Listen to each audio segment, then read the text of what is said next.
बहुत समय पहले की बात है। एक पालमपुर गांव में गरीब किसान रहता था जिसका नाम श्यामू था। श्यामू का परिवार बहुत छोटा था। श्यामू के घर में उसकी माँ और उसकी पत्नी रूपवती रहती थी और उसका एक छोटा सा बेटा जिसका नाम भोला था। श्यामू बहुत गरीब और मेहनती था। वह सूर्य अस्त होने से पहले अपने खेतों में जाकर काम करता था।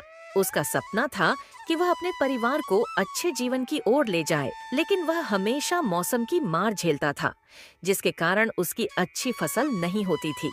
एक दिन श्यामू सुबह सुबह खेतों में काम कर रहा होता है, तभी उसकी पत्नी रूपवती उसके पास आती है और कहती है, अरे भाग्यवान, सुनते हो, इस बार बारिश नहीं होने के कारण हमारी फसल सूख रही है और हमारे पास कोई सिंचाई के साधन भी नहीं है। अब अपने परिवार का गुजारा कैसे करेंगे? हमारे घर में खाने के लिए एक दाना तक नहीं है। अब क्या होगा भाग्यवान?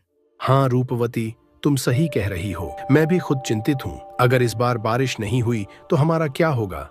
बच्चे और उनकी शिक्षा सब कुछ खतरे में है। लेकिन रूपवती, तुम चिंता मत करो, ऊपर वाला हमारी एक ना एक दिन जरूर सुनेगा। रूपवती, अब तुम घर जाओ, खेतों का थोड़ा सा काम बचा है, मैं उसे पूरा करके आता हूँ। रूपवती अब वहाँ से घर चली जाती है। कुछ समय बाद श्यामू भी अपने खेतों का काम करके घर की ओर निकल जाता है। श्यामू की घर की स्थिति दिन पर दिन बिगड़ती जा रही थी। श्यामू जब घर पहुंचता है तब उसकी पत्नी उससे कहती है, भाग्यवान, हमारे घर की स्थिति दिन पर दिन बिगड़ रही है। क्यों ना हम मुखिया जी से मदद मांगे? क्या पता हमारे इस बुरे वक्त में मुखिया जी मदद कर दें। हाँ रूपवती, तुम सही कह रही हो।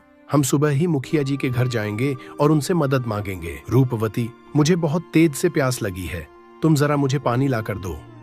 रूपवती श्यामू को पानी दे देती है और सुबह ही श्यामू मुखिया जी के घर की ओर निकल जाता है। अरे श्यामू, क्या हाल है? और बताओ, हमारे घर कैसे आना हुआ? हाँ मुखिया जी, सब ठीक है। मुखिया जी, हम अपनी एक परेशानी बताने आए हैं। हाँ हाँ श्यामू, क्यों नहीं। मुखिया जी, इस बार हमारे गांव पर बहुत बड़ी समस्या आ पड़ी है। बारिश नहीं होने के कारण हमारे फसलें बर्बाद हो जाएगी। क्या हमें इस समस्या का समाधान नहीं मिल सकता है? श्यामू, हमें मिलकर एक योजना बनानी होगी। सभी किसानों को एकजुट होना पड़ेगा और जो हमारा पुराना तालाब है, हमें उसकी सफाई करनी चाहिए ताकि बारिश का पानी वहां जमा हो सके और हम अपने खेतों में सिंचाई कर सके। अब श्यामू, तुम जाओ और सभी किसान भाइयों को उस पीपल के पेड़ के पास इकट्ठा करो। मैं आता हूँ। मुखिया का यह बात सुनकर श्यामू वहाँ से चला जाता है और गांव के किसानों को उस पीपल के पेड़ के पास बुलाता है। तभी उधर से मुखिया भी आता है। भाइयों और बहनों, इस बार बारिश नहीं होने के कारण सभी किसानों की फसलें सूख रही हैं। हम सबको मिलकर उस पुराने तालाब की सफाई करनी होगी ताकि बारिश का पानी उस तालाब में इकट्ठा हो सके और हमारे फसलों को सिंचाई करने में कोई परेशानी ना हो। हाँ बच्चों, मेहनत करो और हमारे मेहनत का फल हमें जरूर मिलेगा। हाँ भाइयों, दादी माँ सही कह रही हैं। हम कल से ही तालाब की सफाई करेंगे। हाँ भाइयों, हमें इस काम को मेहनत और लगन से करना होगा। इतना कहकर सभी लोग अपने अपने घर चले जाते हैं और सुबह होते ही सभी किसान तालाब की सफाई करने निकल जाते हैं और सभी किसान उस तालाब की सफाई करने लगते हैं। बहुत मेहनत और मशक्कत के बाद उस तालाब की सफाई कर देते हैं। भाई, हमारी इतनी मेहनत के बाद तालाब की सफाई हो गई। बस भगवान से यही दुआ करो कि जल्द से जल्द बारिश हो जाए।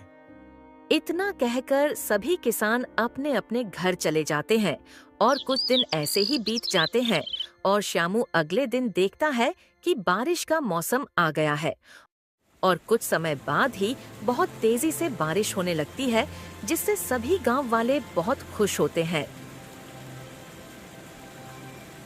रूपवती, देखो हमारी मेहनत रंग लाई और बहुत तेज से बारिश हो गई। हाँ जी, इस बार बारिश बहुत अच्छी हुई है। भगवान ने हमारी प्रार्थना सुन ली। लगता है इस बार हमारी फसल बहुत अच्छी होगी।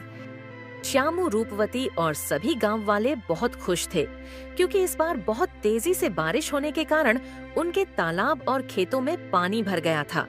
और थोड़ी देर बाद जब बारिश बंद हो जाती है तब श्यामू अपने खेत की ओर निकल जाता है।